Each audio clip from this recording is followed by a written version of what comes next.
Yes, so hello everyone, Hitesh here. Today we're gonna talk about the movie Joker. ये movie मेरे channel की सबसे ज़्यादा requested movie है। आज तक टोटल 80 मूवीज़ के एक्सप्लेनेशन के अंदर मेरे सारे के सारे कमेंट सेक्शन में अगर किसी मूवी का नाम होगा तो वो होगा सिर्फ और सिर्फ Joker. That is the reason I choose this movie in my ODEX series. ODEX जिसका मतलब है ऑन डिमांड एक्सप्लेनेशन। अब फाइनली इस मूवी की इतनी डिमांड थी तो आप सभी की डिमांड को फुलफिल करने के लिए इस शानदार मूवी का एक शानदार एक्सप्लेनेशन आप सभी के सामने पेश करने जा रहा हूँ। आई होप कि ये मूवी आपके दिल को छू लेगी। इस कहानी में मैं आज अपनी जान डाल देने वाला हूँ क्योंकि इस कहानी में है सच्चाई, दर्द और प्यार, जो कि इस एक्सप्लेनेशन के बाद में वो सब कुछ आपको भी अपने दिल में फील होगा। ये कहानी एक ऐसे इंसान की जिसको दुनिया ने नकारा और साथ ही बेकार इंसान मानकर उसे धुतकारा, उसे इतना परेशान किया कि उसने अपनी ह्यूमैनिटी यानी कि उसके अंदर का जो व्यक्तित्व होता है उस इंसान ने वही खो दिया। वो कहता है ना कि जब अगर किसी अच्छे इंसान से उसकी अच्छाई चली जाती है तो बुराई उस पर हावी हो जाती है और वो बुराई इतनी ज्यादा होती है कि कोई भी उसे मिटा नहीं सकता। सो विदाउट वेस्टिंग टाइम चलिए आते हैं इस शानदार कहानी की एक्सप्लेनेशन पर। इस कहानी की शुरुआत होती है आर्थर फ्लैक से, जो कि अपना एक जोकर का मेकअप कर रहा होता है। वहीं बैकग्राउंड में टीवी पर एक न्यूज चल रही होती है जिसमें शहर के बिगड़ते हालात, महंगाई और साथ ही घटने वाले बुरे हादसों के ऊपर चर्चा हो रही होती है। मगर इस सोसाइटी में क्या होगा, इस बात का निर्णय सिर्फ और सिर्फ अमीरों के हाथ में है, क्योंकि उनके पास में इतना पैसा है कि वो किसी भी बात को तोड़ मरोड़ कर अपने अकॉर्डिंग सही बना सकते हैं। उनके खिलाफ अगर कुछ गलत होगा तो वो उसे सही कर सकते हैं और अगर उनके साथ कुछ सही होगा तो वो उसका बखान कर कर सभी लोगों के सामने लाएंगे, जिस वजह से अमीर और भी ज्यादा अमीर होते जा रहे हैं और वहीं गरीबों को अपनी जीवन जीने में भी काफी ज्यादा स्ट्रगल करना पड़ रहा है। उनकी जिंदगी दिन ब दिन और बदतर होती जा रही है। वहां से आर्थर एक म्यूजिक कंपनी का एडवर्टीजमेंट करने के लिए रोड पर आ जाता है। उस कंपनी का नाम है एवरीथिंग मस्ट गो, जो कि एक म्यूजिकल कंपनी होती है। वो उस कंपनी का साइन बोर्ड लेकर लोगों को वहां से खरीदारी करने के लिए अट्रैक्ट कर रहा होता है, मगर तभी वहां पर कुछ शैतान बच्चे आकर उसे परेशान करने लगते हैं और वहीं उसका साइन बोर्ड लेकर भाग जाते हैं। जोकर उनके पीछे पीछे भागता है ताकि वो उससे साइन बोर्ड ले सके, मगर वो काफी ज्यादा दूर निकल जाते हैं। फिर एक मोमेंट ऐसा आता है कि वो सभी एक गली में भाग जाते हैं। जब जोकर उनके पीछे भागते भागते आता है तभी उनमें से एक बच्चा जोकर के मुंह पर वही साइन बोर्ड खींच कर मार देता है, जिसकी वजह से वो पूरा साइन बोर्ड टूट जाता है और वहीं जोकर गिर जाता है। उसके गिरने के बाद में सभी बच्चे उसे बहुत बुरी तरीके से मारते हैं और ये भी कहते हैं कि ये तो नकारा है, इसके अंदर हिम्मत ही नहीं है, ये हमारा सामना क्या करेगा। और उसके बाद में वो उसे मारकर अकेला छोड़कर वहीं पर चले जाते हैं। वहां से जब जोकर अपने बॉस के पास में जाता है ताकि उसने जो एडवर्टीजमेंट उस कंपनी के लिए किया था उसे उसके पैसे मिल जाएं, मगर तब उसका बॉस उस पर सहानुभूति यानी कि सिंपैथी दिखाने के बजाय उस पर और गुस्सा होता है और वो कहता है कि मैं आखिर तुम्हें पैसे क्यों दूं, तुमने तो मेरी कंपनी का साइन बोर्ड ही घुमा दिया।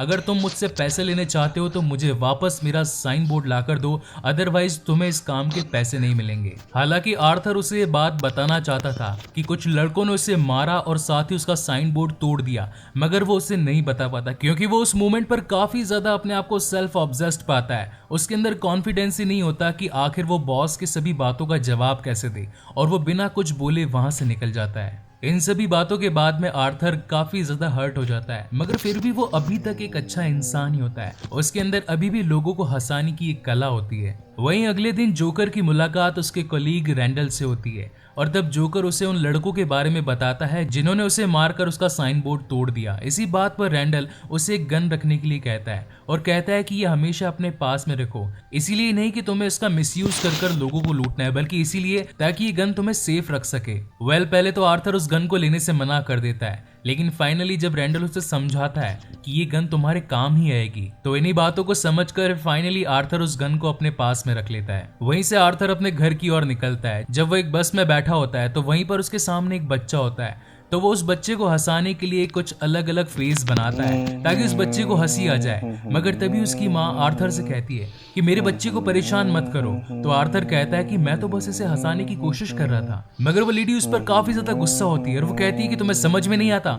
इस बात से अगेन आर्थर टूट जाता है और वो जोर जोर से हंसने लगता है। इस बात से उस बस में मौजूद सभी लोग उसे घूरने लगते हैं और तभी आर्थर अपनी जेब से एक कार्ड निकालकर उस लेडी को देता है। उस कार्ड के अंदर लिखा होता है कि I have a laughing problem. जब भी मेरे साथ कुछ बुरा होता है या जब भी मैं किसी एक ऐसे माहौल में होता हूँ जिसमें मैं अपने आप को ढाल नहीं पाता, तो ऑटोमेटिकली मेरी हंसी छूटने लगती है। इस बात का आप प्लीज बुरा ना माने। जब भी आर्थर काफी ज्यादा नाराज होता, उसकी हंसी और भी ज्यादा बढ़ जाती। इसका मतलब ये है कि वो उस गुस्से को उस हंसी से दबाने की भी कोशिश किया करता था। आर्थर का ऐसा हाल बचपन में हुए एक हादसे की वजह से हुआ था। इसी बात से वह अपने आप को ठीक करने के लिए सोशल सर्विसेज की मदद लेता है। वो वहाँ पर जाता है और वहाँ पर साइकाइट्रिस्ट से बातें करता है। तो साइकाइट्रिस्ट उसे पूछती है कि क्या तुम अपना जर्नल लेकर आए। तब वहाँ पर वो उसे अपना जर्नल देता है। तो वो उससे पूछती है कि आखिर तुम इसमें क्या क्या लिखते हो। तो आर्थर उसकी किसी बात का जवाब नहीं देता। और जब वो साइकाइट्रिस्ट उसका जर्नल खोल कर देखती है तो उसके अंदर लिखा होता है, I just hope my death makes more sense than my life. इसका मतलब ये होता है कि मेरी मौत उतनी बुरी नहीं होनी चाहिए जितना बुरा मैंने अपना जीवन काटा है। साथ ही आर्थर उस साइकाइट्रिस्ट से कहता है कि क्यों ना आप मेरी दवाइयां बढ़ा दें। तो साइकाइट्रिस्ट उससे कहती है कि तुम ऑलरेडी 7 अलग अलग तरह की दवाइयां ले रहे हो। मुझे नहीं लगता कि इन दवाइयों का डोज बढ़ाने की जरूरत है। और ये बात सुनकर वो वहां से निकल जाता है और अपने घर की ओर जाने लगता है। जब वो अपने घर की ओर जाता है तो हमें ये बात भी पता चलती है कि वो हर रोज अपने घर में घुसने से पहले अपने घर का लेटर बॉक्स चेक करता है। वो देखता है कि आज उसके पास में कोई लेटर आया है नहीं। और जब वो घर पहुंचता है तो वो अपनी माँ को देखता है जिसका नाम होता है पेनी फ्लैग।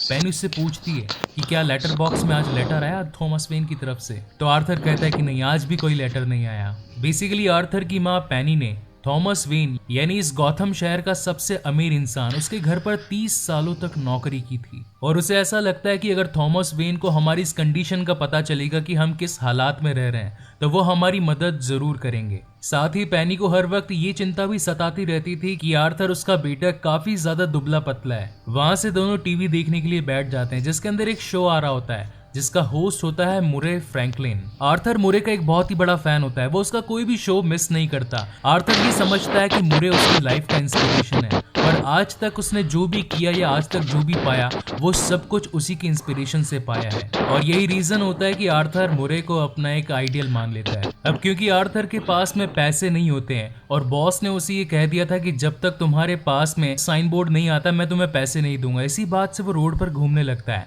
और फाइनली थक हार कर जब वो अगेन अपने घर पर आता है तो उसे लिफ्ट में एक लड़की मिलती है जो कि ऑलरेडी शादीशुदा होती है जिसका नाम होता है सोफी। और आर्थर वहीं उसे देखकर अट्रैक्ट हो जाता है। जब वो अपने घर पर पहुंचता है तो उसकी माँ पेनी उससे अगेन पूछती है कि क्या थॉमस का कोई लेटर आया। तब वहां पर आर्थर कहता है कि वो एक अमीर इंसान है, आखिर वो हमारी परवाह क्यों करेगा। मगर पेनी कहती है कि वो हमारी मदद जरूर करेंगे क्योंकि वो एक अच्छे इंसान है। अगले दिन हमें दिखाया जाता है कि सोफी अपने घर से बाहर जा रही होती है और वहीं उसका पीछा करने लगता है आर्थर क्योंकि वो उसकी तरफ अट्रैक्ट हो चुका होता है। इन्हीं बातों को ध्यान में रखकर रात को सोफी उससे मिलने के लिए उसके पास में आती है और वो उससे कहती है कि आज तुम मुझे फॉलो कर रहे थे। तो आर्थर कहता है कि हाँ, मैं तुम्हें कर रहा था। मगर इस बात से सोफी गुस्सा नहीं होती, वो बल्कि उल्टा और उससे इम्प्रेस हो जाती है और उन दोनों के बीच के अंदर जो दूरियां थी वो भी कम होने लगती है। वहीं पर सीन शिफ्ट होता है अगले दिन की तरफ जहां पर जोकर एक हॉस्पिटल में पहुंचता है और वो बच्चों को हंसाने की कोशिश करता है अपने अतरंगी डांस के साथ में।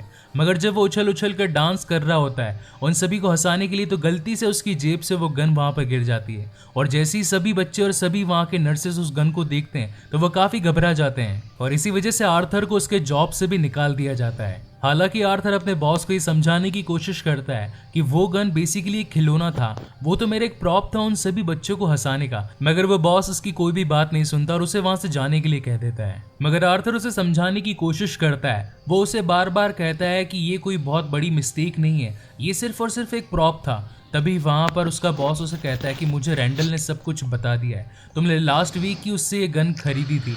मगर जबकि ऐसा नहीं था, रैंडल ने तो खुद उसे ये गन लाकर दी थी ताकि वो अपनी सेफ्टी कर सके।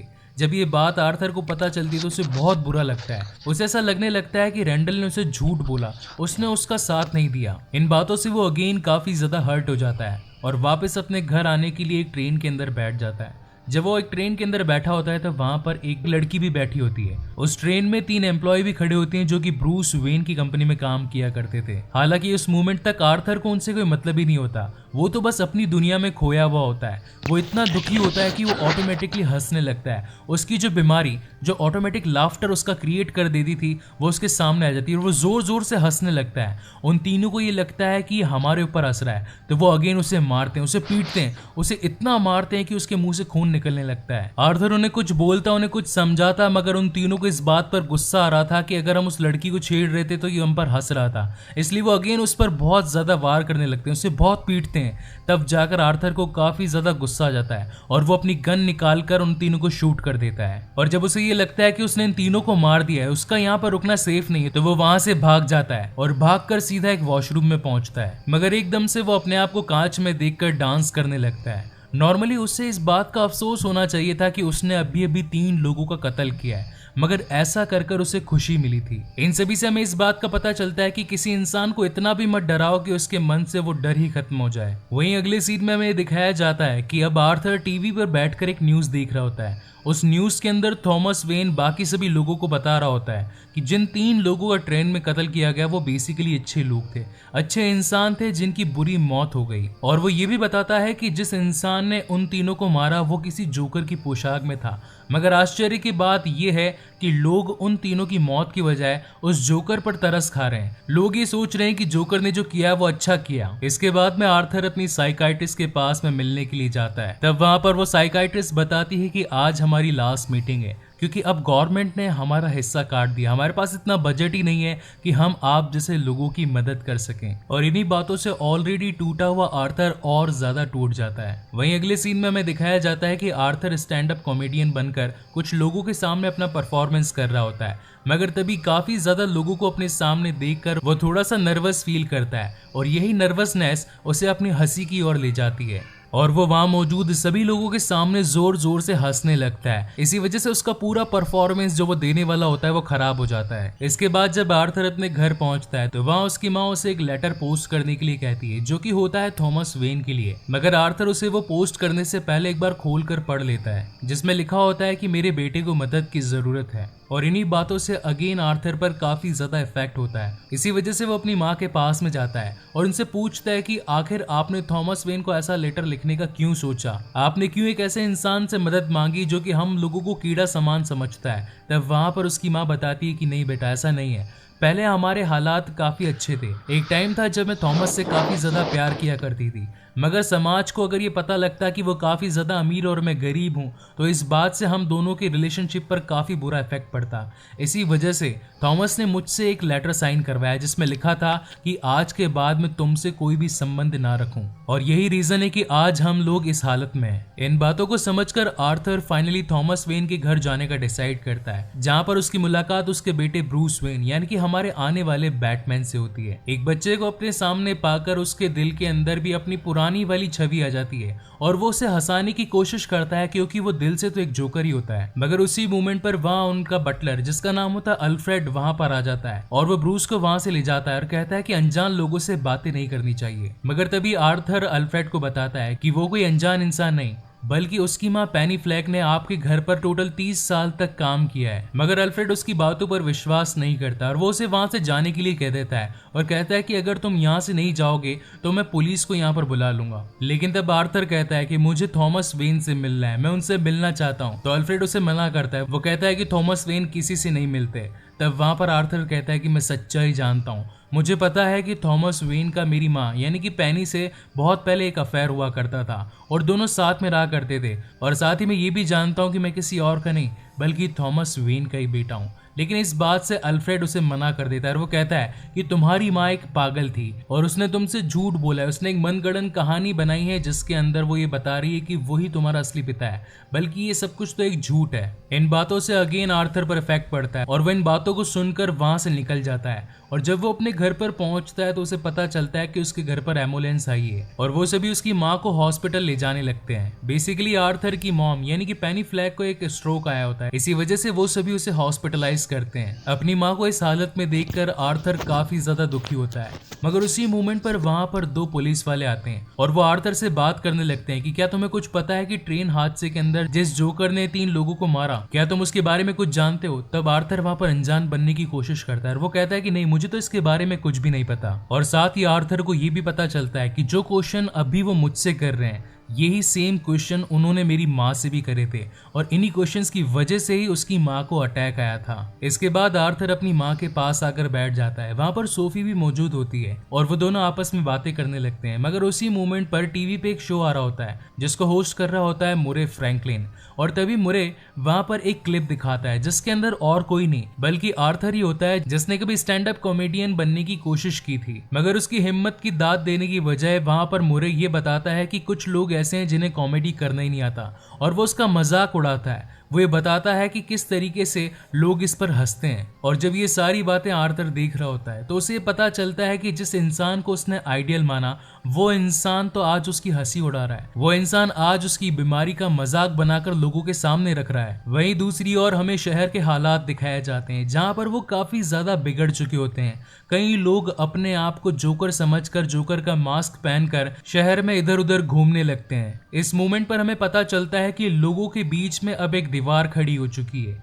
एक दीवार जहां पर यहाँ के सबसे अमीर लोग मौजूद हैं और वहीं दूसरी दीवार जहां पर इस शहर के सबसे ज्यादा गरीब लोग हैं। अमीर जो भी चाहे वो पा सकते हैं, मगर गरीब जो भी चाहे उसे पाने के लिए उन्हें अपनी हद पार करनी पड़ती है। इन सभी बातों को आर्थर भी खड़ा खड़ा देख रहा होता है, मगर इन बातों से वो हैरान नहीं बल्कि उल्टा और खुश होता है क्योंकि वो सभी जोकर से इंस्पायर्ड होकर ये सब कुछ करने लगे थे। शहर में हर तरफ दंगे मच रहे थे, जो कि सब कुछ उन गरीबों के द्वारा हो रहा था जो कि जोकर से काफी ज्यादा इंस्पायर्ड हो चुके थे।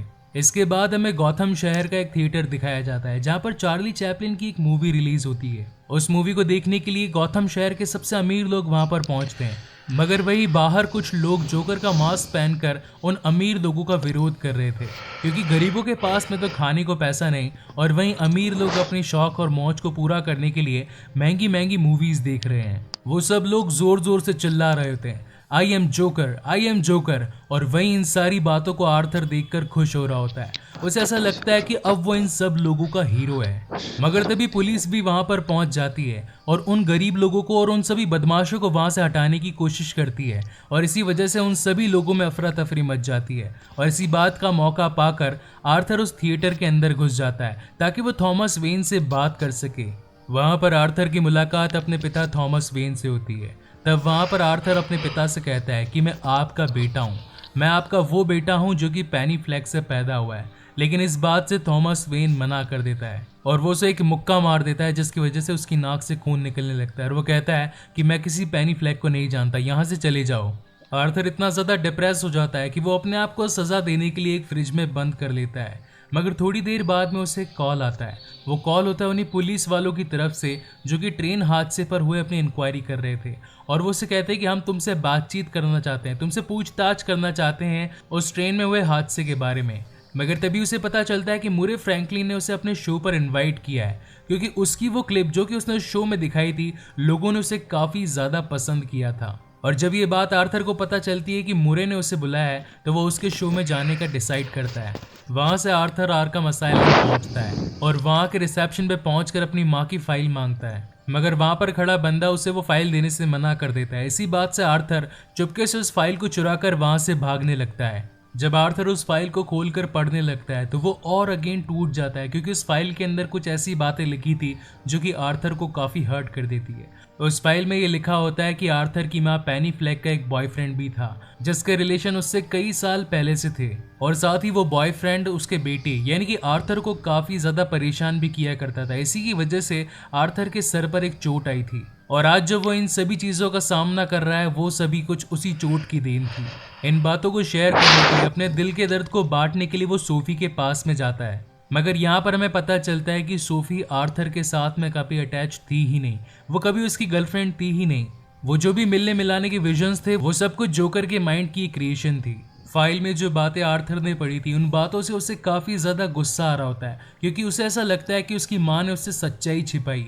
इन बातों से आर्थर के मन में और भी ज्यादा गुस्सा भर जाता है, इसीलिए वो सीधा हॉस्पिटल जाता है और अपनी माँ को जान से मार देता है। इसके बाद में आर्थर अब अपने जोकर के मेकअप में तैयार हो रहा है, क्योंकि उसे मुरे फ्रैंकलिन के शो में जाना होता है। मगर तभी उसे अपनी माँ की एक तस्वीर मिलती है। वो जैसे ही उस तस्वीर को उल्टा करता है तो उसके पीछे लिखा होता है कि मुझे तुम्हारी स्माइल काफी ज्यादा पसंद है, जो कि लिखा होता है थॉमस वेन ने पेनी फ्लेक के लिए। इस बात से आर्थर को एक क्लियर हो जाता है कि वो मोमेंट जरूर था जब थॉमस वेन को मेरी माँ यानी कि पेनी फ्लेक से प्यार था। वो दोनों साथ में रहा करते थे। मगर तभी वहां पर आर्थर का फ्रेंड यानी कि रैंडल वहां पर आ जाता है और उससे बातें करने लगता है। वो उससे कहता है कि इस शहर के अंदर जो 3 मर्डर हुए थे और साथ ही तुम्हारी माँ का जो कत्ल हुआ था वो काफी ज्यादा बुरी बात है। इन बातों पर वो अपना शोक जाहिर करता है, मगर तब तक आर्थर अपना स्टेट ऑफ माइंड खो चुका होता है और उसे उनकी बातों पर काफी ज्यादा गुस्सा आने लगता है। उसे ऐसा लगता है कि ये लोग अगेन मुझे टीज करने के लिए आए हैं, ये लोग मुझे इन बातों पर चिढ़ाने आए हैं कि आखिर मैंने इन सब का ये हाल क्यों किया। इन बातों से आर्थर को काफी ज्यादा बुरा लगता है और वो फाइनली रैंडल का मर्डर कर देता है। और इसके बाद दिखाया जाता है इस मूवी का वो सीन जो कि इस मूवी का सबसे बेहतरीन सीन है, जहां पर आर्थर अपने जोकर के फुल गेटअप में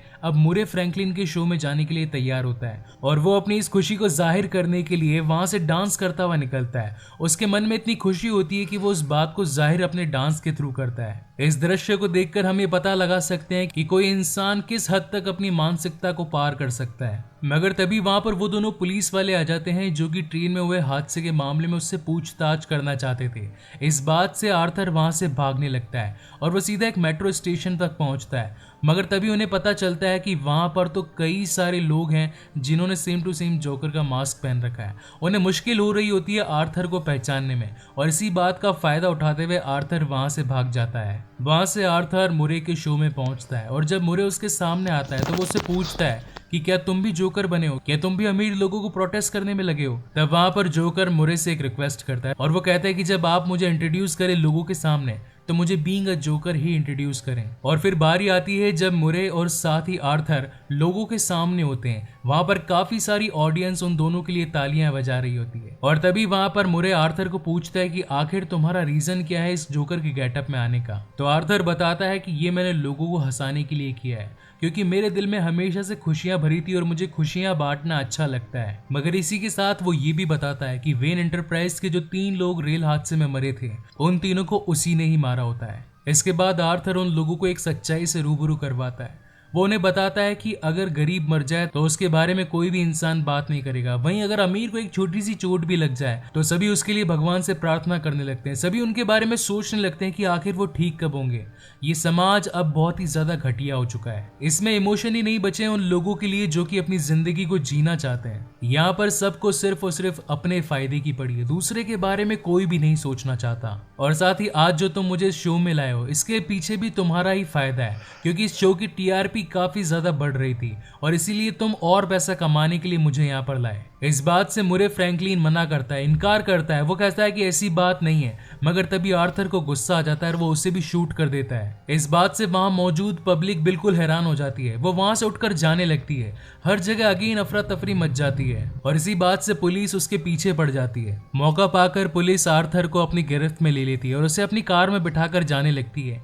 मगर कुछ लोग जो जोकर का सपोर्ट कर रहे होते हैं वो एक एम्बुलेंस के अंदर बैठकर उसे काफी स्पीड में चलाने लगते हैं और एक मोमेंट ऐसा आता है जब वो पुलिस की गाड़ी को अपनी एम्बुलेंस से एक टक्कर मार देते हैं, जिसकी वजह से अब आर्थर यानी कि जोकर आजाद हो जाता है और वो उस कार पर खड़ा हो जाता है। उसकी नाक से काफी ज्यादा खून बहने लगता है, मुंह से काफी ज्यादा खून बहने लगता है, मगर इस खून को वो अपनी खुशी यानी कि अपनी स्माइल बना देता है और यहीं पर हमें जोकर का असली चेहरा दिखाया जाता है। ये वो चेहरा होता है जिसके अंदर सच्चाई, दर्द और प्यार छिपा होता है जो कि इस दुनिया ने अब पूरी तरीके से कुचल दी होती है। और ये वो मोमेंट होता है जब अपनी लाइफ से जूझ रहा कोई इंसान अब उन लोगों का हीरो बन चुका है जिन्हें उसकी जरूरत थी। वो लोग जो आज तक अपने आप को कुछ भी नहीं मानते थे, वो एक लीडर बनकर उनके सामने आया था, इसी वजह से अब वो उन सभी का हीरो कहलाता है। वहीं पर हमें दिखाए जाते हैं थॉमस वेन और उसकी वाइफ मार्था वेन जो कि अपने बेटे ब्रूस वेन के साथ में वहां से निकल रहे होते हैं। मगर तभी एक नकाबपोश जोकर वहां पर आ जाता है और एक बंदूक से उन दोनों को जान से मार देता है। इसके बाद में हमें आर्थर को एक आर्कम असाइलम असाइलम में एक साइकाइट्रिस्ट के सामने दिखाया जाता है, मगर तब भी आर्थर उसके सामने हंसने लगता है।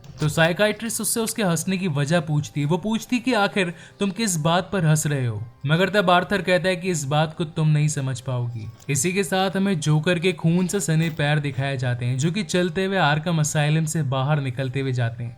इसका मतलब हम ये समझ सकते हैं कि जोकर ने अब उस साइकाइट्रिस्ट को भी जान से मार दिया है। और इसी के साथ ये मूवी यहीं पर खत्म होती है। इस मूवी से हम ये समझ सकते हैं कि किसी अच्छे इंसान से अगर अच्छाई चली जाती है तो वो बुराई का एक ऐसा रूप ले लेती है जो कि महाकाल होता है। वो इतना भयानक होता है कि कोई भी अब उसके सामने टिक नहीं पाता है। किसी भी इंसान को इतना मत डराइए कि उसका डर अब फाइनली बिल्कुल दिल से खत्म ही हो जाए। और हर बार जो मैं आपसे कहता हूं कि अगर आपको ये वीडियो पसंद आए तो इसे लाइक करें और मेरे चैनल को सब्सक्राइब करें, मैं इस बार आपसे नहीं कहूंगा। इस बार आप खुद मुझे बताएंगे कि इस वीडियो को देखकर आपको कैसा लगा। ये काम मैं इस बार आज आप पर छोड़ता हूं। इसके बाद में मैं ऑडेक्स सीरीज का 3rd पार्ट यानी कि ग्रीन लैंटर्न आप सभी के सामने जल्दी ही पेश करूंगा। So again guys, thank you so much for watching this video. मिलते हैं अगले वीडियो में।